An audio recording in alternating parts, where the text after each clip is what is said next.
Hello guys, welcome back to our channel economics with Charu. I hope आप सब अच्छे होंगे गाइस। चलो स्टार्ट करते हैं हम आज की क्लास।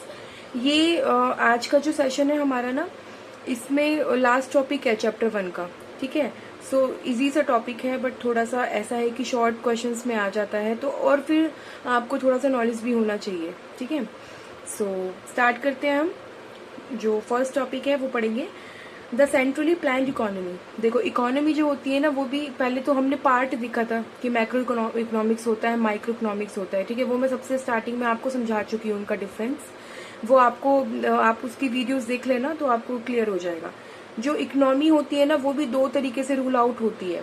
ठीक है, तो ये 2 टाइप्स होते हैं इकोनॉमी में। जैसे the centrally planned economy, 2 types भी नहीं कहेंगे, वैसे 3 टाइप्स होते हैं। सिलेबस में आपके 2 टाइप्स हैं, बट मैंने फिर भी आपको वीडियो में मैं आपको 3 टाइप्स कराऊंगी सिंप्लिसिटी के लिए, क्योंकि एक रियल सिचुएशन से आप कनेक्ट कर पाते हो फिर, है ना। सो फर्स्ट है the centrally planned economy, second है द मार्केट इकोनॉमी। ठीक है, ये आपके सिलेबस में है, और मैं आपको थर्ड भी पढ़ाऊंगी, द मिक्स्ड इकोनॉमी। ठीक है, सो पहले हम स्टार्ट करते हैं द सेंट्रली प्लान्ड इकोनॉमी से। देखो, नाम से ही पता चल रहा है सेंट्रली प्लान्ड इकोनॉमी, मतलब एक इकोनॉमी रहेगी जहाँ पे हर एक चीज प्लान रहेगी, लेकिन प्लान कौन करेगा? सेंट्रल, मतलब कुछ ना कुछ एक ऐसी अथॉरिटी वहां पे होगी, कोई ना कोई ऐसा इंस्टीट्यूशन बीच में होगा इंटरवीन करने के लिए, जो कि पूरी की पूरी इकोनॉमी को क्या करेगा, अपने तरीके से उसको वो प्लान करेगा। ठीक है, अब हम डेफिनेशन पढ़ेंगे। In a centrally planned economy the government और the central authority plans all the important activities in the economy. For example, production, exchange and consumption of goods and services, allocation and distribution of final goods in the society as a whole. ठीक है, देखिए इसकी definition में ना इसका totally meaning आ रखा है। ठीक है, देखो, एक जो सेंट्रली प्लान्ड इकोनॉमी होती है, वहां पे क्या होता है ना, या तो कोई गवर्नमेंट होती है या कोई सेंट्रल ऐसी अथॉरिटी होती है बीच में, मतलब बीच में एक ऐसी अथॉरिटी होती है जो पूरी की पूरी इकोनॉमी को क्या करती है, कंट्रोल करती है, रेगुलेट करती है।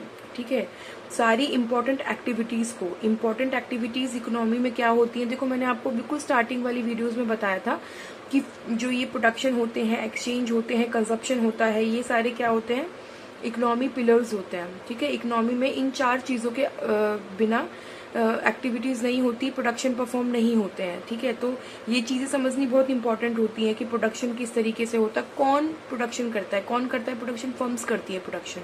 ठीक है, जो भी वो चीजों को बनाते हैं, गुड्स एंड सर्विसेज को, वो गुड सर्विसेज कौन उपभोग करता है? उपभोक्ता। ठीक है, जिसको हम क्या बोलते हैं, कंज्यूमर बोलते हैं।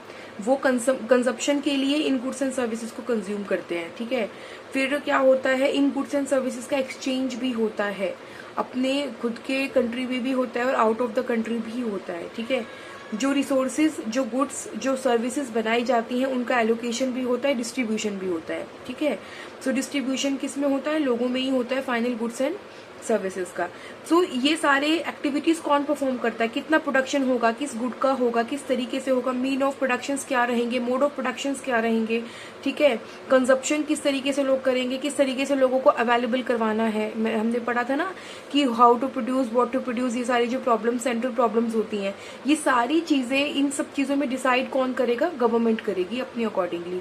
लेकिन वहां पे जो गवर्नमेंट का मोटिव रहेगा वो रहेगा पूरी सोसाइटी का एक सोशल वेलफेयर करना। ठीक है, वो अपने लिए नहीं करेगी, जो भी गुड्स वो बनाएगी वो पब्लिक गुड्स बनाएगी। पब्लिक मतलब जो लोगों के लिए रहेंगी, जैसे एजुकेशन हो गया, हेल्थ हो गया, इन सब सारी चीजों के ऊपर वो इन्वेस्टमेंट करेगी। ठीक है, लोगों को प्रॉपर वो चीजें अवेलेबल होती है नहीं, उनका एलोकेशन होता है नहीं, उन सब पे ध्यान देगी, पॉलिसीज बनाएगी लोगों के वेलबींग के लिए। ठीक है, अब तो सारी की सारी चीजें कौन वहां पे प्लान करता है? गवर्नमेंट। ठीक है, और क्या होता है, और वो किसी एक पर्सन के लिए नहीं करेगी या किसी सोसाइटी के किसी एक ही सेक्शन के लिए नहीं करेगी। ऐसा नहीं होगा कि सिर्फ रिच पीपल के लिए बना रही है गुड्स, या फिर सिर्फ पुअर पीपल के लिए। वो क्या करेगी, जो भी कंजप्शन होगा, जो भी प्रोडक्शन होगा, जो भी एक्सचेंज एंड एलोकेशन होगा, डिस्ट्रीब्यूशन होगा गुड्स का, वो सोसाइटी एज अ होल, मतलब सभी सोसाइटी के लिए, सभी लोगों के लिए वो होगा। ठीक है, क्योंकि वो गवर्नमेंट है तो वो सभी के लिए काम करेगी, रोड्स बनवाना, रेलवे वगैरह, इन सब का कंस्ट्रक्शन करना, तो पब्लिक पार्क बनाना, तो ये सारी चीजें क्या है, एजुकेशन, हेल्थ, ये सब सारी चीजें क्या है, हॉस्पिटलाइज वगैरह, मतलब ये सारी सर्विसेज अवेलेबल करवाना, ये सब गवर्नमेंट के काम है। तो गवर्नमेंट इन सारी चीजों को प्लान करती है। ठीक है, तो बहुत इजी सा टॉपिक है कि सेंट्रली प्लान्ड इकोनॉमी में क्या होगा कि गवर्नमेंट क्या करेगी, सारी एक्टिविटीज को प्लान करती है, सारे इंपॉर्टेंट डिसीजन वहां पे वो लेती है। ठीक है, तो ऐसी सिस्टम, ऐसा इकोनॉमी कहाँ पर है, एग्जाम्पल के लिए ऐसी इकोनॉमी हमें कहाँ मिलती है देखने को, नॉर्थ कोरिया में और क्यूबा में। ठीक है, ये कंट्री है हमारे,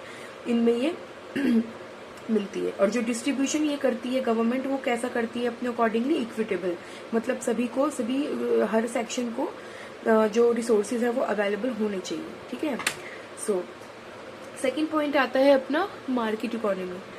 ठीक है, तो मार्केट इकोनॉमी जस्ट इसके अपोजिट है। सेंट्रल में क्या था कि गवर्नमेंट सारी चीजों को रूल आउट करेगी, रेगुलेट करेगी। ठीक है, लेकिन मार्केट इकोनॉमी में क्या होता है ना, गवर्नमेंट जब जरूरत होती है ना, गवर्नमेंट तभी उसमें इंटरवीन करती है जरूरत पड़ने पर। अदरवाइज मार्केट इकोनॉमी के अंदर क्या होगा, जो कोई ना कोई एक ऐसा प्राइवेट इंटरप्राइज होगा, ठीक है, बिजनेसेस होंगे या कुछ फर्म्स होंगी या कुछ ऐसा इस तरीके का मैकेनिज्म बनाया जाएगा कि चीजें अपने आप ही क्या हो, बैलेंस में आए। ठीक है, और क्या हो कि गवर्नमेंट को जब जरूरत पड़े गवर्नमेंट तभी उसमें इंटरवीन करे, अदरवाइज नहीं। ठीक है, एक बार हम डेफिनेशन पढ़ लेते हैं। A market economy as an institution. ठीक है, एक ऐसी इकोनॉमी रहेगी या एक ऐसा इंस्टीट्यूशन रहेगा, is an economic system where production, investment and distribution are guided by price signals created by supply and demand. देखो, इकोनॉमी में हम ये पढ़ते हैं ना कि प्राइस मैकेनिज्म काम करता है। ठीक है, प्राइस मैकेनिज्म किस तरीके से काम करता है कि गुड्स एंड सर्विसेज मार्केट में जो बनाए जा रहे हैं उनकी डिमांड होती है, सप्लाई होती है। ठीक है, लोग किसी चीज की, किसी पर्टिकुलर गुड की डिमांड करते हैं और उसके अकॉर्डिंगली उसकी सप्लाई की जाती है। अगर लोग डिमांड ज्यादा करेंगे किसी गुड के लिए, जैसे गुड एक्स है, उसकी डिमांड ज्यादा है मार्केट के अंदर, तो क्या होगा, लेकिन उसकी जो अवेलेबिलिटी है वो क्या है, बहुत कम है। इट मीन्स कि उसकी सप्लाई कम है, तो क्या होगा, उसके प्राइसेस को बढ़ा दिया जाएगा। तो मतलब क्या होगा कि जो लोगों की बढ़ती हुई मांग है ना, वो अपने आप ही कम हो जाती है, लोग उसे कम ही कंज्यूम करना शुरू करते हैं, क्योंकि किन्हीं लोगों के पास कम पैसा होता है, कुछ के पास ज्यादा पैसा होता है, सब अपने बजट के अकॉर्डिंग काम करते हैं। ठीक है, तो अगर डिमांड बहुत ज्यादा बढ़ रही है इकोनॉमी में, वो हम अब जैसे डिमांड कर्व आएगा, डिमांड लॉ आएगा, वो सब हम अपनी नेक्स्ट चैप्टर में करेंगे, नेक्स्ट वीडियोज में करेंगे। वो टॉपिक अलग है, बड़ा टॉपिक है, इंपॉर्टेंट टॉपिक है। ठीक है, लेकिन अभी सिंप्लिसिटी के लिए केवल इतना समझो कि जब किसी चीज के लिए डिमांड बढ़ती है मार्केट में, तो उसके प्राइसेस क्या हो जाते हैं, अवेलेबिलिटी कम होने की वजह से उसके प्राइसेस को इंक्रीज कर दिया जाता है। देखो, ये थोड़ा सा ना आप कंफ्यूजन में मत होना।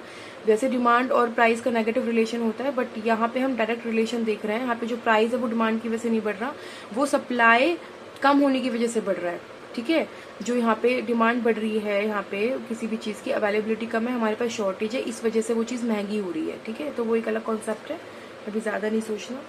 सो होता क्या है कि यहाँ पे प्राइस मैकेनिज्म काम करता है, तो ऑब्वियस अपने आप ही क्या होती है ना, चीजें ऑटोमेटिकली बैलेंस्ड हो जाती हैं। ठीक है, इस तरीके के प्राइस मैकेनिज्म, डिमांड सप्लाई आपस में काम करती हैं कि वो मार्केट में अपने आप ही इक्विलिब्रियम और बैलेंस बना के चलती हैं।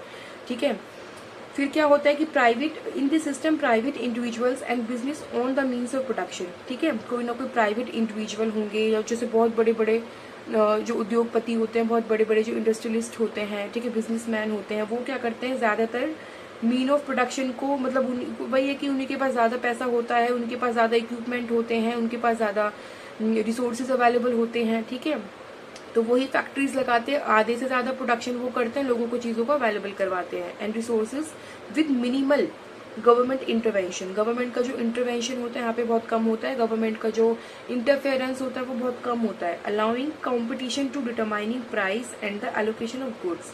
ठीक है, और वो किस चीज को अलाउ करते हैं कि जब प्राइस मैकेनिज्म काम करेगा ना, जब मार्केट में क्या होगा, गवर्नमेंट बहुत कम इंटरवीन करेगी। ठीक है, कोई ना कोई प्राइवेट इंटरप्राइज ऐसा होगा जो मीन्स ऑफ प्रोडक्शन को ज्यादा से ज्यादा बनाएगा, प्रोडक्शन करेगा।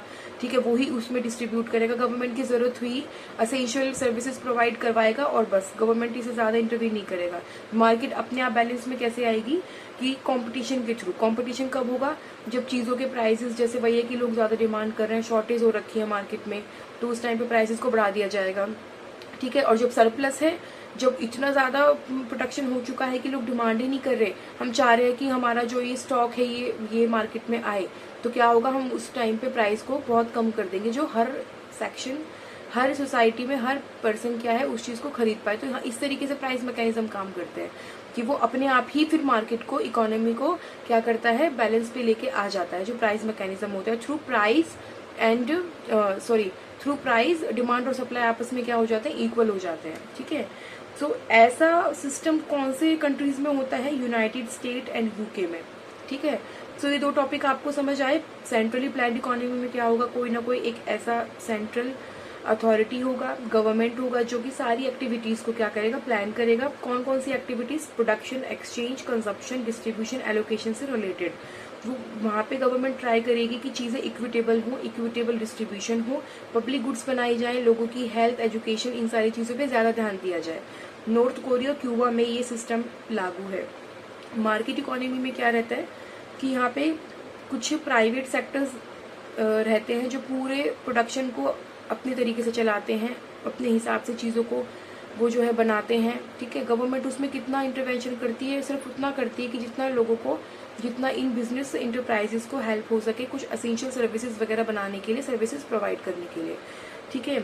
और ये क्या करते हैं, प्राइस मैकेनिज्म के थ्रू काम करते हैं कि जब किसी चीज़ की मतलब मार्केट में अगर शॉर्टेज हो रखी है तो उसमें क्या होगा, प्राइजेस को इंक्रीज कर दिया जाता है, ठीक है, अवेलेबिलिटी कम है तो। और इसके अपोजिट अगर सरप्लस है तो प्राइस कम कर दिए जाते हैं, तो अपने आप ही डिमांड सप्लाई इक्वल हो जाती है। तो ये जो मीन्स ऑफ प्रोडक्शन होते हैं, ये सब किसके अंडर होते हैं, यहाँ पे प्राइवेट इंडिविजुअल्स के अंडर होते हैं, प्राइवेट सेक्टर के अंदर होते हैं। गवर्नमेंट सेक्टर का इंटरवेंशन यहाँ पे कम रहता है। और इसमें कौन से कंट्रीज में ये लागू है, यूनाइटेड स्टेट एंड यूके के अंदर, ठीक है।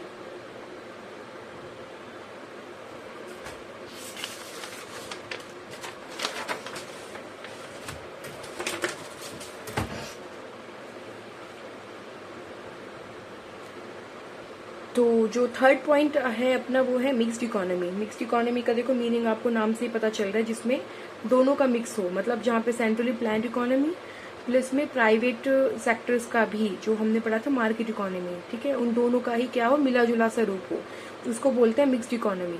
जैसे कि a mixed economy is an economic system where private enterprises यानी capitalism and public enterprises that is socialism both on the means of production and resources. मतलब यहाँ पे प्राइवेट सेक्टर और पब्लिक सेक्टर दोनों मिलकर के काम करते हैं। मीन्स ऑफ प्रोडक्शन जो है, रिसोर्सेज है, वो दोनों के हाथ में होते हैं। दोनों अपने अपने तरीके से इंडिविजुअली क्या करते हैं, मार्केट को रूल आउट करते हैं, प्लान्स बनाते हैं, ठीक है, अपने अपने accordingly. It allow individuals to own property, ये अलाउ करते हैं कि इंडिविजुअल अपनी खुद की प्रॉपर्टी भी रख सकते हैं। And pursue profit while the state provide essential services, ठीक है।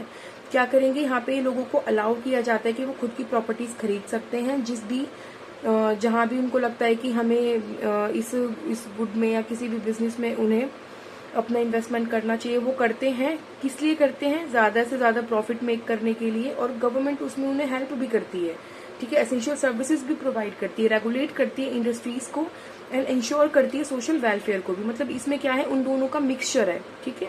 जैसे ये कहाँ होता है, यूएसए में होता है और इंडिया में होता है। अपनी इंडिया में क्या है, ऐसा नहीं है कि सारा मीन ऑफ प्रोडक्शन सिर्फ प्राइवेट सेक्टर के हाथों में है, नहीं, ऐसा नहीं है। और ऐसा भी नहीं है कि सारे के सारा मीन्स ऑफ प्रोडक्शन गवर्नमेंट के ही हाथों में। यहाँ पे मिक्सचर है, जैसे अंबानी है, ये सब है, कितना कुछ ये मार्केट में बनाते हैं। मतलब कितना ज्यादा हमारा, जैसे ये टॉप पर्सन है ना, हमारे रिच पर्सन है, तो कितना कुछ मतलब इनका है जो ये खुद अपना लॉन्च करते हैं, ये बिजनेस एंटरप्राइजेस हो गए।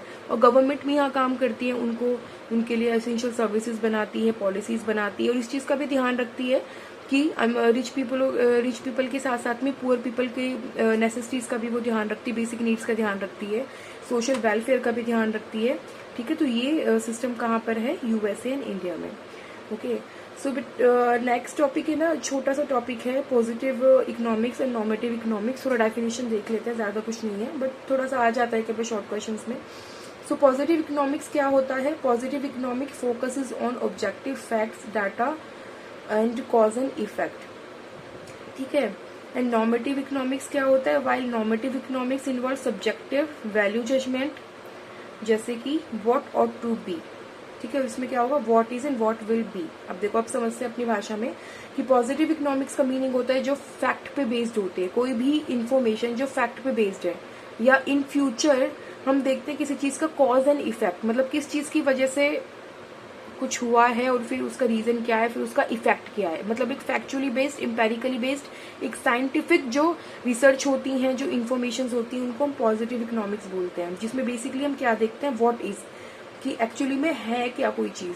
ठीक है, कोई इन्फॉर्मेशन उसके एकदम ट्रू एक्चुअल उसके क्या पैरामीटर्स हैं, व्हाट विल बी और क्या होगा इन फ्यूचर। ठीक है, और इसमें ऑब्जेक्टिव्स होते हैं। ऑब्जेक्टिव्स मतलब इसमें जो हमारी वैल्यू जजमेंट नहीं बोलेंगे, इसमें जो हमारा पर्सपेक्टिव होता है वो ऑब्जेक्टिव टाइप्स होता है। मतलब कि जहाँ पे हम अनबायसली चीजों को देख पाएं, पूरी सोसाइटी के अकॉर्डिंगली देख पाएं। लेकिन नॉर्मेटिव इकोनॉमिक में इसके अपोजिट होता है। यहाँ पे हम क्या देखते हैं, नॉर्मेटिव इकोनॉमिक्स में सब्जेक्टिवनेस आ जाती है। सब्जेक्टिवनेस का मतलब जहाँ पे हम किसी पर्टिकुलर सेक्शन को लेकर, किसी पर्टिकुलर चीज को लेकर के हम क्या हो सकते हैं, हम बायस्ड हो सकते हैं, हम उसके फेवरेबल हो सकते हैं। इसमें हम अनफेवरेबल रहेंगे, लेकिन इसमें हम किसी चीज को लेकर के फेवरेबल हो सकते हैं। इसमें हमारे वैल्यू जजमेंट काम करती है। ठीक है, कि हमारे अकॉर्डिंग तो ये होना चाहिए। गवर्नमेंट ने कोई पॉलिसी बनाई, हमारे अकॉर्डिंग इसको गवर्नमेंट को इस तरीके से करना चाहिए था, ऐसा नहीं हो। सबकी अलग अलग राय होती है, तो वहां पे क्या होता है, वहां पे ज्यादा एरर्स होते हैं और वहां पे क्या होगा, बायसनेस आने के ज्यादा चांसेस होते हैं, क्योंकि वो सबके अकॉर्डिंग नहीं है। ठीक है, सेकेंड पॉइंट है पॉजिटिव इकोनॉमिक्स में ऑब्जेक्टिव होगा, एम्पेरिकली होगा और साइंटिफिक रिसर्च और इन्फॉर्मेशन होती है। मतलब साइंटिफिक जो बिल्कुल अच्छे से उसको क्या किया गया है, कई बार टेस्ट किया गया है, उनके रिजल्ट एकदम ट्रू हैं। और एम्पेरिकली है मतलब डाटा कलेक्ट किया गया है उस तरीके से। और ऑब्जेक्टिव है सबके लिए वो अनबायस्ड चीजें हैं, इन्फॉर्मेशन है वो क्या है, अनबायस्ड है, सभी के ऊपर लागू है। नॉर्मेटिव में क्या रहेगा, सब्जेक्टिव है, सब्जेक्टिव इन द सेंस कि वहां पे बायसनेस आ गई है, पर्सपेक्टिव है एंड बेस्ड ऑन आइडियोलॉजी, हमारी आइडियोलॉजी ये बोलती है, सबके अकॉर्डिंग वो आइडियोलॉजी अलग हो सकती है।